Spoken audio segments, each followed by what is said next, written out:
had an interesting morning, guys. I got confronted with Conor McGregor's record. And where this came from is making videos for you guys yesterday, right? Everybody took yesterday off. It was a holiday. And this happens every holiday. It happens on Christmas. It happens on Christmas Eve. It happens on Easter. But every holiday, everybody takes it off, except me. I bring you 5 pieces a day, every day, no matter what. And the reason I say that, yes, I patted myself on the back. But the reason I say that is when I'm the only one, that's very hard to do, right? It's very, very tough. Entertainment is tough. Entertainment on any kind of high level was done exclusively on Saturday nights. If you weren't good enough to play Saturday night, you're not good enough to play at all.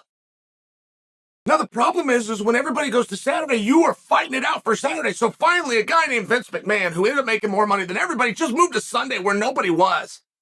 But there was a belief that that was God's day. You don't go out, you don't watch things. You don't have to. Stay at home, turn me on.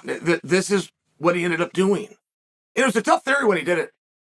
When Vince went to Sundays, it was a tough theory. Man, people didn't think it was going to work. He not only played Sunday, he played the next worst night you possibly could, at least in theory, it was Monday. He played them back-to-back, Sundays and Mondays. Nobody else wanted those dates. I just bring to you, it's an interesting concept to some degree. So when I go and I make news on a day that nobody else makes news, I'm the only news. And then for the next couple of days, the news cycle is responding to what I said. That's great. I made a couple pieces on Conor yesterday. So I wake up and I'm confronted with Conor's record. And you will get so many people, right? This is called followers. The world doesn't exist if there's not a guy with a level of authority and confidence in his voice that can get up and speak to a crowd and then have a greater percentage of the crowd come with him just because. He is a leader. He has a vision. He has a plan. I haven't heard anything else. I'm going over here. The world stops in its tracks. So this sport, which I'm deeply inundated in, when I see these things happening constantly, I appreciate them. I don't begrudge them. I don't bother by them at all. I was a sociology major in college. To see social experiments play out for me is interesting. I don't try to impress you with a sociology degree, by the way, and I fully admit to you, as an athlete, I asked a number of other athletes, what's the easiest thing on campus to get a degree in? I was told English and sociology. I chose sociology. So, I'm not like trying to impress you, but I will tell you when I got into the studies, I found it very interesting. And I do see these things play out in our sport. There are just some built-in colloquialisms that we've heard enough time that have brainwashed us that just simply aren't true, but we believe that they are. You will not go over history and find me a guy that was heavier than his opponent that won. In fact, it's close to about 70-30. 70-30 where the bigger guy loses. But they will tell you every time there's a fighting event, and it doesn't matter if it's pugilism, it doesn't matter if it's the free formats, they will tell you it's a size advantage. There wasn't a 6th grader in all of the lands when I was in high school that I had to worry about. Wouldn't even consider it. 6th grader gonna roll in and take my girlfriend, knock my books out of my hands. This is silly stuff. But in fighting, they will tell you that the younger guy has the advantage. Since when? Since when? When in your life was that true? 7 years? Is that a big deal? Is it really? So a 1st grader whipped your ass when you were in the 8th grade, or at least you feared that he would, you scummy little chickens. But you say it all the time. Mike Tyson never had a longer arm than his opponent, but we will hear every Saturday that there's a reach advantage. I just bring these things to you just to kind of prove a point that we hear certain things and you talk about it. Boxing is a painfully boring activity to witness. So commentators from the beginning of time have told you there's a feeling out process. If you're wondering why the first 8 rounds of a 12-round boxing match are the cure for insomnia night after night and no matter who it is, if you're wondering why, not because there's a feeling out process. Matter of fact, there's never been a boxing coach in history from the Golden Gloves to the Unified Championship that has ever ran a boxing practice and said to his pupils, Hey, in the early rounds, when you're feeling them out, when you guys are in the middle of this feeling out process, it's not a thing. It's not a thing. It's a thing that a drunk like Larry Merchant, who's never taken a punch and never thrown one, but got a really high-paying job, will come out and say. And I bring this to you because I will hear about fights that make sense. That fight makes sense, they said. That fight makes sense. Hell, that makes sense. They're both coming off losses. You know how many times I've heard that? Do you know how hard it is to get a main event? Do you have any idea how hard it is to get a main event? For you to be in the elite class, which is the Ultimate Fighting Championship, which is Bellator MMA, the absolute elite class, for you to get there is rare and hard. Now, once you're there, you're going to have to be more interesting, do more media, and have more people care about you than the other also elitists that made it to the same organization, right? That's what being a main event is. Being the main event is being the most popular guy, and that is not a hard and fast rule. I mean, there's times that the crowd's quieter and less interested in the main event, but boy, that's rare. Way over 90% of the time, the statement that I just made is true. You got to be more popular than everybody else. It's rare. It's hard. Most guys go a career. They don't even dream of a main event. They literally don't even go and do media talk about what's the main guy. I'd like to get to a main event. They don't even dream about it. It's that. So now you got a guy who hadn't won a fight since you don't know when, and he's going to take a headlining spot. Wow. Wow. How'd he do it? Please teach me everything. So there's a guy that hasn't won a fight since he's not the champ. Don't even think about champion. He's not a contender. He's not in a contender's fight. He's not even ranked. Hell, he didn't even win his last fight. He didn't even finish his last fight. Okay, what about the one before that? No, not only did he not win it, he didn't even finish it. He's the main event. You got to be kidding me. Well, you would think so, but I'm not. I'm not kidding you. And you think, well, how could that be? How could that be fair? And then you'll have somebody tell you, well, it actually makes sense. He lost his last fight, and this guy lost his last fight, and put them together. And in this case, right, I was talking about Conor McGregor, so people are asking about Conor McGregor. And all of those things are true. Conor didn't win his last fight. That's true. He didn't even finish it. That's true. Go to the one before that. And I can't play this game very long. I can't. I remember his last 2.5. I can't just go back in my head and remember. Because things got weird, right? After Khabib and or Floyd. I guess Khabib was after Floyd, but it was just one of the things where things got weird. It got a little murky. It got a little bit harder to follow. And remember what Conor did. But I'll use those two fights off the top of my head. He didn't win them. He didn't even finish them. And he returns to a main event. As a matter of fact, he's returning to a main event against a guy who also did not win his last fight. Well, come to think of it, the guy didn't even finish it. So you have two guys that are in the main event that, unlike the other guys on the card, didn't finish their last fight or win it. How did this happen? But there's a commentary. It makes sense. They both lost their fights. Makes sense. We should do it. Makes sense. Oh, yeah, good fight to make. It makes sense. Why? Why does that make sense? Well, yeah, they both lost their last fights. Okay, let me just explain something to you. And you know this is hard for me. You know I try to dumb it down. You know I do, right? I'm an eagle. I got a bunch of eagles out there, but amongst my eagles, there's newbies that slip in, and we still care about you. We care about you white belts over here in the Bad Guy Inc. school of MMA. We care about you. I just got to dumb it down for you. I got to really try to break it down. Please stop telling me what a guy's record is ever. Ever. I don't want to hear about it from his amateurs. I don't want to hear about it in the pros. I don't want to hear how he did in his last fight. And he said, but that's exactly what the commission asked for, Chael. As a matter of fact, the commission, who is a government agency, full of people appointed directly by the governor and operating on the dollar of the taxpayer, hands a form out, and they want to know specifically, how did you do in your last fight? In fact, what is your overall record? And then we're going to use that, juxtapose it with your opponents, and decide if this fight is going to go. That's just the way that it's been. And I'll just share with you, much like size advantage, reach advantage, feeling out process, things that aren't real within our sport. The thing that you want to look for is the rounds. And that's the thing that nobody seems to talk about.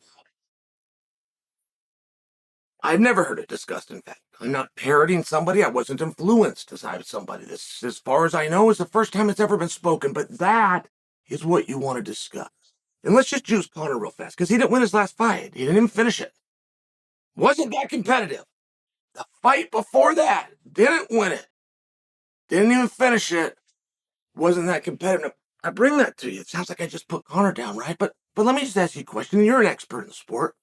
You're an expert to the point that you're at Bad Guy University right now taking classes. Would you disagree that if they wanted to put Conor in a world title fight at 170 pounds against Leon, that would make sense? It would, wouldn't it? Wouldn't it? Be a little bit of a stretch, but boy, it would make sense, wouldn't it? And even for the greatest detractors that said, no, this is wrong, if you went to them and asked them to bet 10% of their net worth, if it's so wrong and it makes no sense, Conor can't go with Leon, will you bet 10% of your net worth? If you have $100 to your name, will you put $10 down? I mean, that would be a very reasonable investment, a very simple return for something you were so sure about. But they wouldn't do it, would they? And the only point that I've successfully proven is it really doesn't matter how you did in your last fight or even the one before that. It really doesn't matter what the outcome is. It's 100% about the performance. And that's where I break it down to rounds. We have a fighter, I'm not going to say his name, friend of mine, former teammate. I'll leave it at that. If you follow the channel, you know who I mean, but I do care about him. And he has lost, I believe, his last 4 fights. If I'm wrong, it's 5, right? You know, you start to lose track. And people are saying that, hey, he's lost 4. Dana's keeping him around. He's got Dana White privilege. They love this guy. Most guys get cut after 3, right? You hear these things like this. And they're trying to bury my friend. But they're not even using the tools they have at hand, because my friend's problem for me, as someone cares about him, isn't that he came in second in his last 4 and possibly 5. Problem for me is those fights all went the distance and he didn't win a round. It's not that my friend lost his last 4 fights. It's that my friend lost his last 20 rounds. So when you're thinking about licensing somebody and you're thinking about keeping them together because you got a form that the government, the highest person in the room, in theory, they've given you a form that wants to know your record. And I'd like to tell him, my friend hasn't won in 20 rounds. Would you license a guy? Would you put a guy in there, regardless of what his medicals say, would you put him in there at this level if he had lost his last 20 fights? They, all 50 commissioners in this United States would tell me no. All 50, blindly. They would not say, who did he fight? How hard were those matches? They would tell me if he lost his last 20, no, they're not going to put him in, not at that level. That's really relevant, right? The level is really relevant. But he did lose his last 20. He got somebody to package a whole bunch of those losses into one and call it a fight. But each round is a fight. Each round is its own battle. And people that do this understand that. And that's a big juxtaposition when you bring in Conor McGregor. Not only are you looking at the opponents and how difficult they are, but you go back and you realize Conor could have won those fights. It's the same situation that Michael Chandler is in. It's a very unique situation where you have 2 guys that not only didn't win, they didn't even fit, and they're going to be the main event in front of everybody else who did. It's a very unique situation. But if you go back to Chandler's last fight, he almost won it. Right? I mean, he could have won it. Ask Poirier. Hey, was there ever a part in a fight where it wasn't going your way or you thought maybe you weren't going to? Yeah, sure. It's a back and forth fight. I ended up beating him, yeah. So it's just a different situation. It's something that's very relevant to understand. It's very relevant that you don't fall for some of these things, because see, the fighters got to do that too, and the fighters traders got to do that, right? You really got to ask yourself at times. The fighter should always retire himself if he can. If he can be aware and look around and assess the situation that I no longer can follow the golden rule, which is to protect myself at all times. And if the fighter can't do that, and He usually can't. That's the hope, is that he could be that aware. Then the trainer should. There should not be a promoter out there that cuts a guy. When a promoter has to drop a guy, the trainer has failed. And the trainer has to begin to ask himself those things. It's not, when did we win our last fight? When did you win your last round? It's been 4 years since you've won a round. And do you see the difference here, guys? Do you see where things are very, very different? So then you got to break it down from there too. You start to look at sequences. Maybe you got caught and you got knocked out as part of our sport. God, maybe that happened to you 2 or 3 times in a row. I mean, just a streak of bad luck. If I did those fights again, I did those 10 times, I could win a few of them. It's just that just wasn't my man. I got caught here. I got it. Right. What if this was a thing? So go back and watch those fights. You're winning sequences. You're getting to the body. You're getting to the head. You're finding takedowns. You're stuffing takedowns. You're conditioning. So right there, they're good moments. And that is very different than being dominated. That is very different than having 10-8 rounds against you. The most dominant thing you can do in our sport in a round is to have a 10-8 round. The next most dominant thing that you can do is to TKO a guy. And our sport is not viewed like that. It's viewed as the knockout, which many times is just catching a guy. Many other times it's the guy pretending he's been caught. And then you have the submission, which is just the way out once you've had enough. It's very seldom that you see an actual submission hold where you actually see somebody getting stretched or choked to the point that they must surrender. It's very, very rare, which is why the TKO is the most dominant thing you can have. That is where the fighter has failed to tap. The corner has failed to stop the fight, which they should have done. And the referee now has to be the adult in the room and say, stop. We are done. You 2 professionals and you licensed cornermen failed. So I'm going to step in and end this, right? It's the most dominant thing you can have happen to you. I bring that to you because you have to look at what has happened leading up into those points. And talking about somebody's record or something makes sense because they lost and this guy lied. It's just simply not how this is done. It has to look at the performance. And there's a whole bunch of fights that get brought into what we call a fight. It's just what we've chosen to call it. Each round is a very good look into where an athlete's at. And if he lost his last 4 fights, but he won 9 out of his last 14 rounds, we're having a very, very different conversation. I just want to bring this to your attention. I want you to look at things a little bit better. I want you to help be able to assess where we should go and things that we should look at for rankings.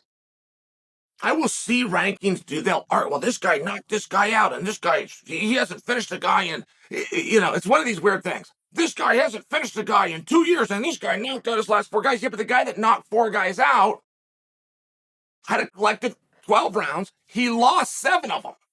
He lost 7 rounds, and yeah, he had some power, and he found it. That's true, but how are you going to tell me that that's better than the guy that went out there and dominated and never lost a single round?